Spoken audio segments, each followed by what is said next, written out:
At eRoad, we believe fleet management doesn't have to be problematic. It should be effortless, connected, and future-ready for your heavy-duty operation. With a reliable, accurate technology solution, you can elevate your fleet's performance, improve productivity across your business, monitor events as they happen, and reduce costs and downtime. Get on the road to better fleet management and safer, more productive operations. Go beyond the basics and visit eRoad.com today.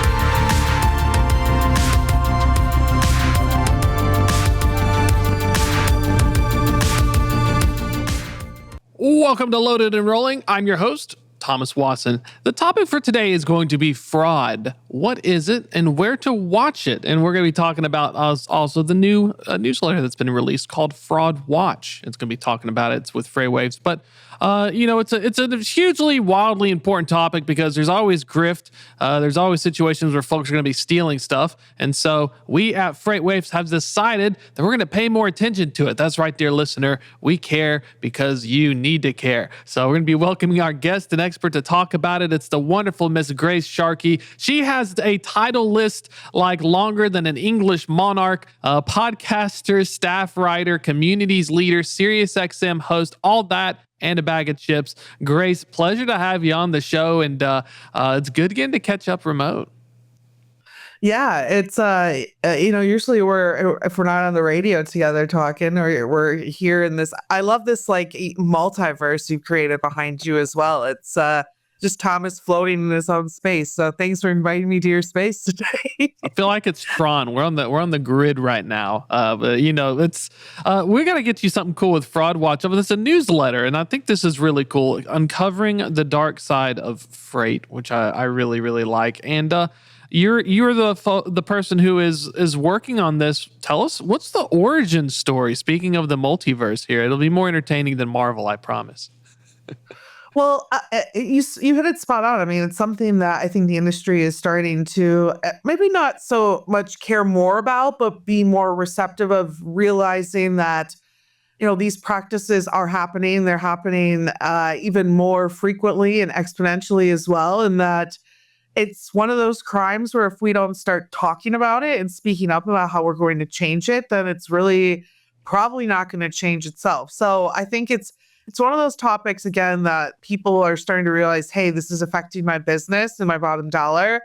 But it's also, I'm realizing that we're going to have to work together to get through this and figure out these crimes and really how we're going to pursue them at a greater scale as well. So here at FreightWaves, we got a lot of course, chatter amongst those that we work with here that, this is an area they expect us to continue to report on. So we thought, why not dedicate a community to it? I mean, there's more than enough stories, I think, that fill that space, but even more so is, let's make sure that we're giving people advice on how to get through these different situations. So I'm excited for it. And it blows my mind because it feels like now that there's more technology, in the past, it was really like kind of one of those like high trust society kind of things where I could book a load with my MC number. You would know it's Thomas. There's basically an RMIS form you filled out. That was really it. And then, post COVID, all this money, all this attention got attention from the fraudsters. Tell us a little bit about that, because you've also been in the industry. You came from operations. It really didn't feel like we were having this conversation back in the early 2000s.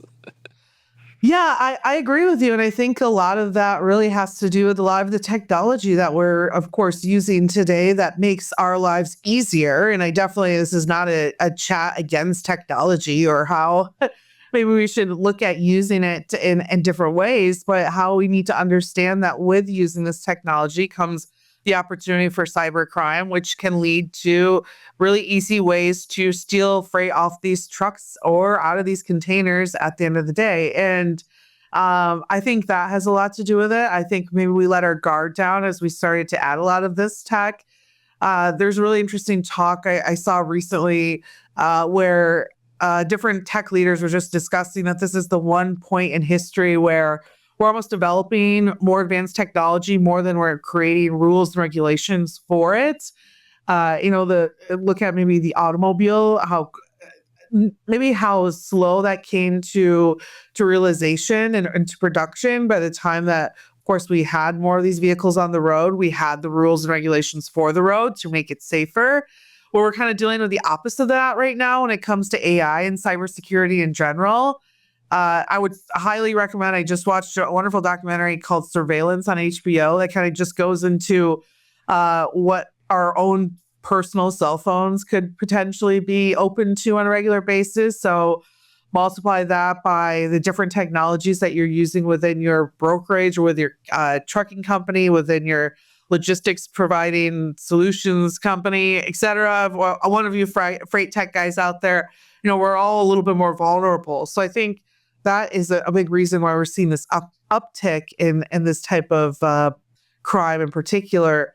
And just the fact that there's not really regulations around how to attack this on a even more local scale, let alone state to state and on the federal level.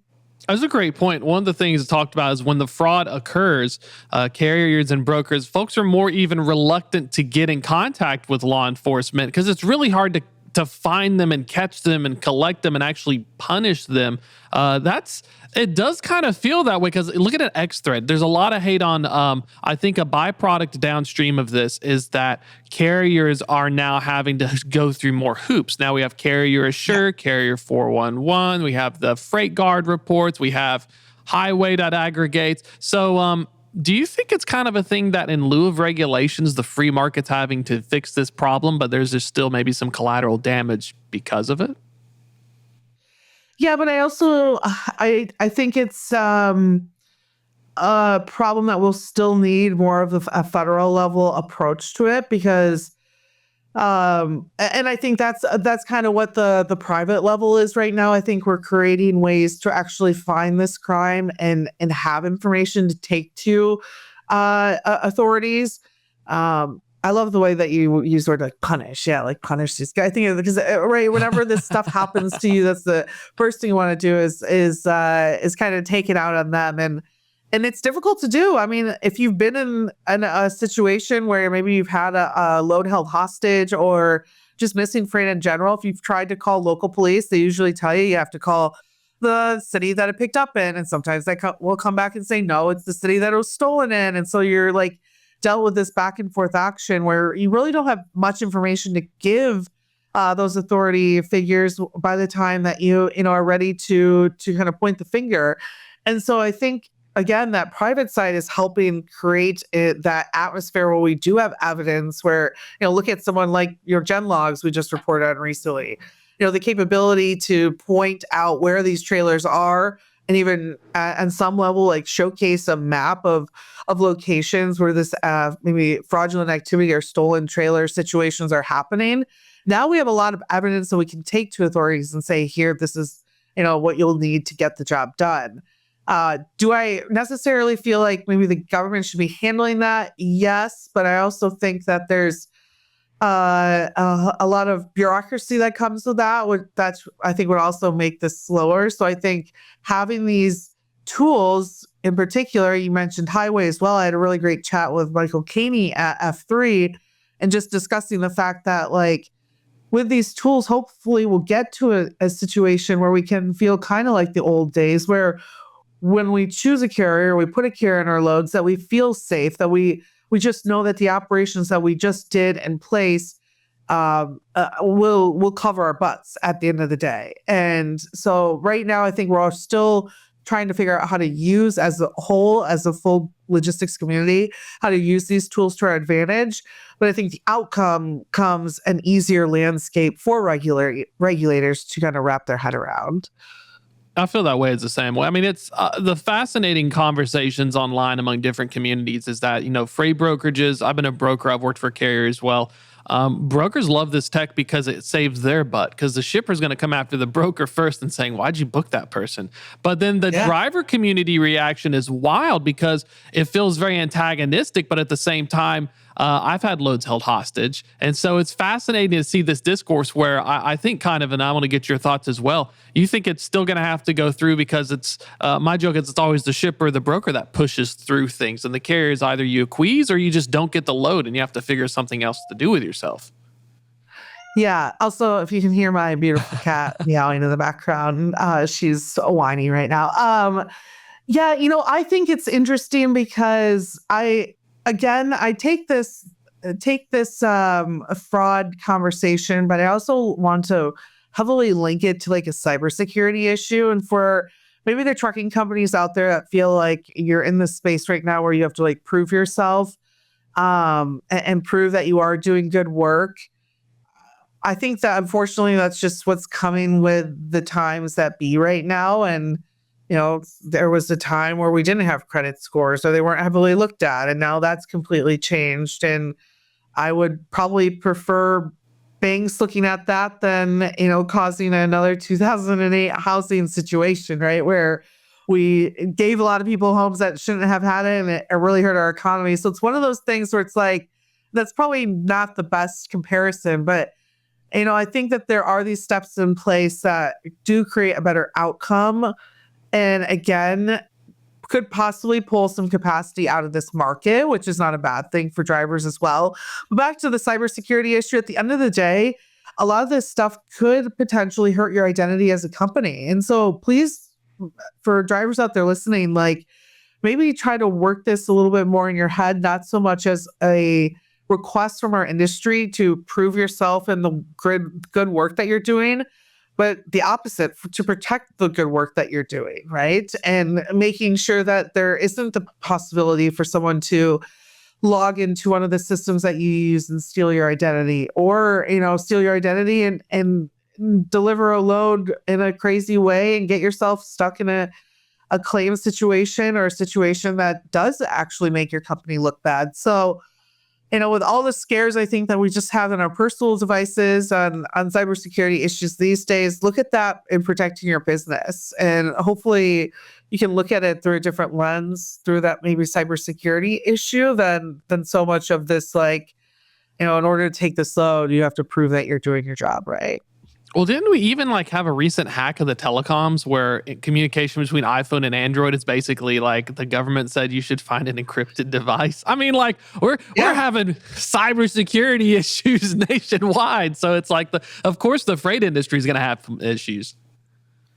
Well, and to bring up one that we'll likely touch on in this week's newsletter is Blue Yonder. I mean, they've had their own issues over this past month, and they have a couple of customers that are fully back online. There's a few that we're hearing are still having some issues. And I mean, that I think is a perfect example of how that could trickle down, because that was a pretty big, large hacker entity that was able to do that. And it took down, as a coffee and Starbucks gal, like it took down my Starbucks for some time. And a lot of baristas were stuck having to like manually get get paid through a different system. And there's a lot of issues with vendor payments and things like that. And again, we're not talking about, a stolen load per se in this situation, but we are talking about all the businesses and vendors that run through the Blue Yonder system that weren't getting necessarily paid appropriately, which is, talk about attorney market, not the best time for, depending on who those vendors are. And so it's not just, going after trucks, going after load boards, things of that nature. I mean, these criminals are coming at us from many directions, and carriers, you might have an appointment that's canceled because of a system failure like this, or maybe smaller things that actually add up to really big things to you and your schedule and your hours at the end of the day. So we're getting hacked in all different ways. And I think at this point, it's, again, please, people, look at this fraud situation as not a kind of an attack on you or how you're personally running your business, but look at it as a cybersecurity issue. And you need to protect yourself just like you protect your home or your own personal device in those situations. Well, I think you bring up a good point, the fraud situation as well. You had a great conversation with the folks at Motive. Fuel card skimming is a big deal. I had a conversation or two with other large fuel providers, and that was something I had no idea was one of the biggest was drivers would fill up their tanks and they would give the card to somebody else and they would give them cash and they would pocket the difference using the company's dime. Or if they were a reefer driver, they would purposely fill up the reefer unit first and then fill theirs up by pulling it and adjusting it to be able to skim stuff off the top. How can you use things like AI? Talk about this interview with the folks at Motive as well, because it's almost like we talk a lot about the loads, like we just talked about, carriers having problems with loads, but they're getting ripped off by their own drivers and fraudsters. Yeah. Oh, 100%. I mean, this goes back to protecting your business, right? And I think in times, economic times that we've seen, hopefully we're starting to come out of that though. But still, we've seen, people try to get away with what they can to make sure that their families are safe. And I think, just like you said, kind of these like workarounds, I think have been in the industry for some while. And now there's ways that we can take all of that telematics information and link that with our fintech or financial tools as well, and better protect ourselves too. And so one thing I do want to touch on though, and if you might have caught this if you checked out the newsletter as well, is a big part of that conversation. And a lot of times a big part of this conversation is, data that's running through your business and how you're using that to protect yourself as well. And so I think when we talk about too, like what this industry looks like in the future and how it's shaping, I mean, how many fleets right now are running with a technical guy who's working close with your business every single day to make sure that it's not getting hacked and that your data is safe, but also able to be integrated into tools that can help protect your business as well. So, that's an area that I've always been pretty bullish on, and the changes we'll see in roles of a brokerage, right, through a lot of the work and stuff that I cover. But even from a trucking perspective, I think, you're going to want to start considering who's on your team that can, help protect your business from more of like this data initiative or data lens, right, compared to just dispatchers and maybe back office people that you're used to hiring. There might be a different type of person working in your office that's going to be able to set yourself up to work with Motive and protect your financial aspects of your business as well. My favorite fraud example was it was fraudsters that would continuously submit invoices to brokerages, spoofing themselves as a carrier. Yeah. And, if you're not, like you said, if you don't have the data, if you don't have AI, if you don't have something to say, wait a minute, I've already had this invoice, all it takes is another person, and then you get a few $100 or a few on the low end of the thousands, depending upon the value of the load. That blew my mind. Like literally your whole job as a fraudster is like, I'm just going to keep sending invoices to random people and see who pays. And it can go on for years. Yeah, definitely. And I mean, think of maybe the small brokers out there that still are running on like some type of Excel or accounting system that's not paired well with their TMS that can easily allow for those mistakes to come through. And I think, right, we're in the times where these companies can't risk paying an invoice wrong or even vice versa, having that invoice be from your company because your information was stolen. And now all of a sudden, maybe there's a situation where you're getting checks and you owe people back. It's just a really vulnerable time right now. And I think, yeah, you're 100% right. Like there is so many ways that even, depending on how you cut checks or how, you're receiving payments, that companies can take advantage of those situations as well. So you want to have a good cybersecurity talk and fraud talk with everyone in your company, and signs of things to watch as well, I think is huge.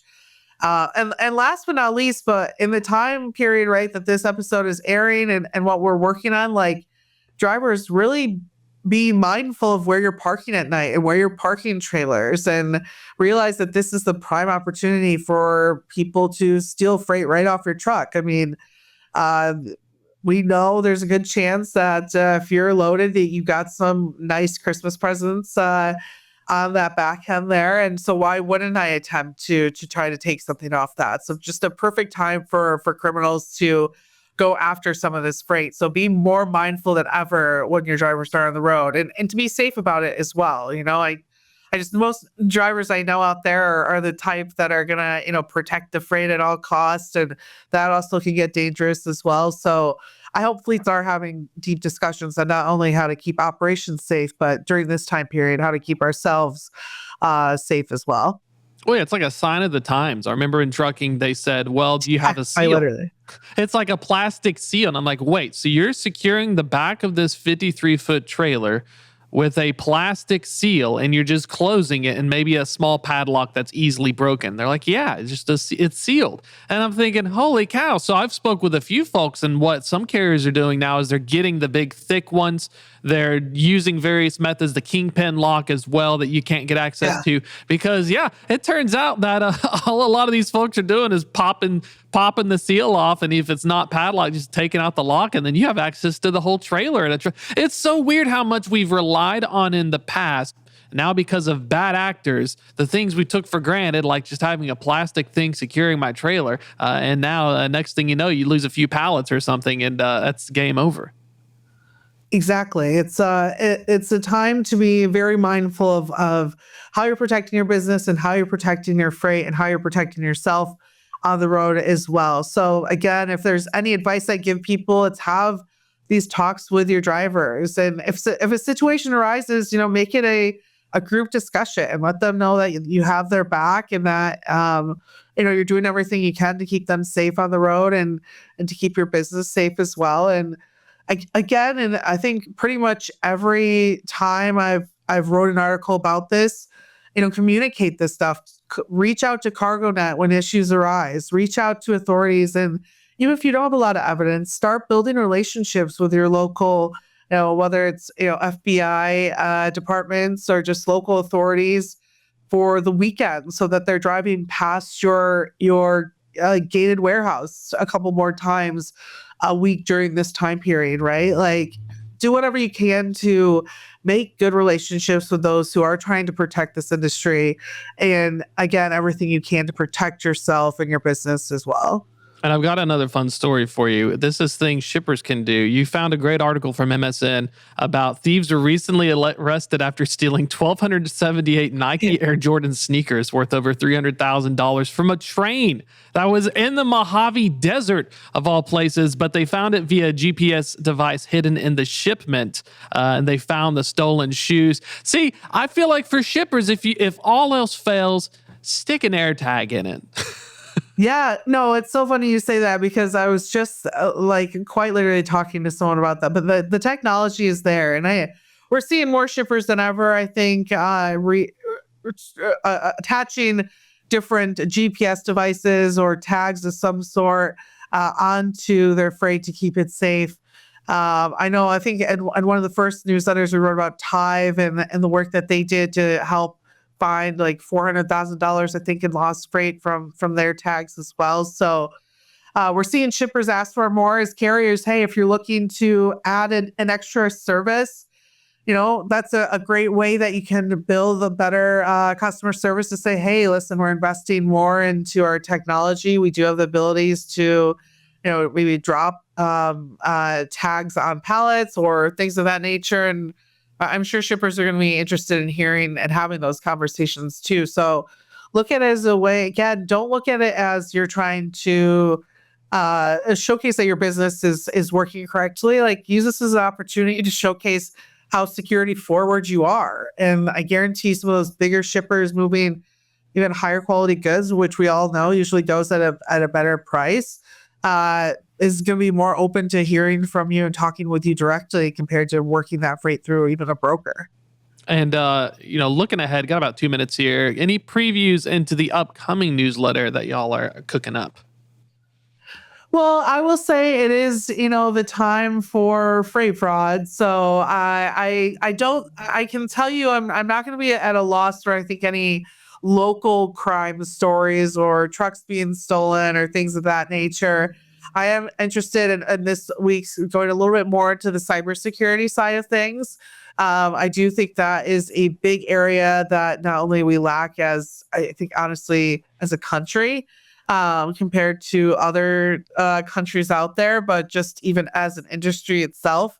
I think there's a lot more we can do with AI and cybersecurity issues and in particular there. So I kind of want to shed a little bit of light on that.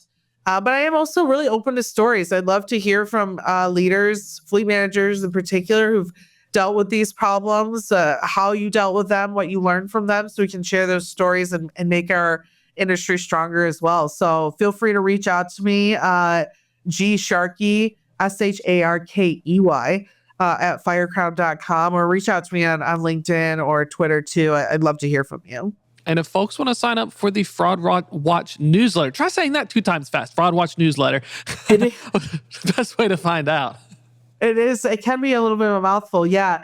The best thing is you can do is go to FreightWaves.com, click on newsletters, and add the Fraud Watch newsletter onto your list of newsletters to come to you. Comes out on Thursdays at 3:30.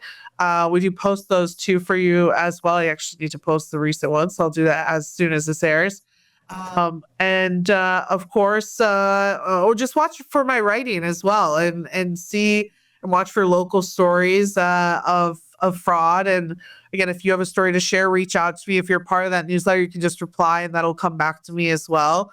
Go and join the newsletter. I'm happy to have some wonderful people added to our community. It's growing pretty fast, and I'd love to have some content created with you on fraud as well. Perfect. Grace, thanks for coming on the show. We're going to get some more folks to check it out, have everyone sign up. It's like Smokey the Bear. Only you can prevent forest fires, but only you can prevent fraud as well. Running out of time, but if folks just joining us, check us out, Apple, Spotify, YouTube. Loaded and Rolling also comes out at 2 p.m. on Thursdays. Check it out, FreightWaves.com, Loaded and Rolling. That's it for this week. We'll see you next time.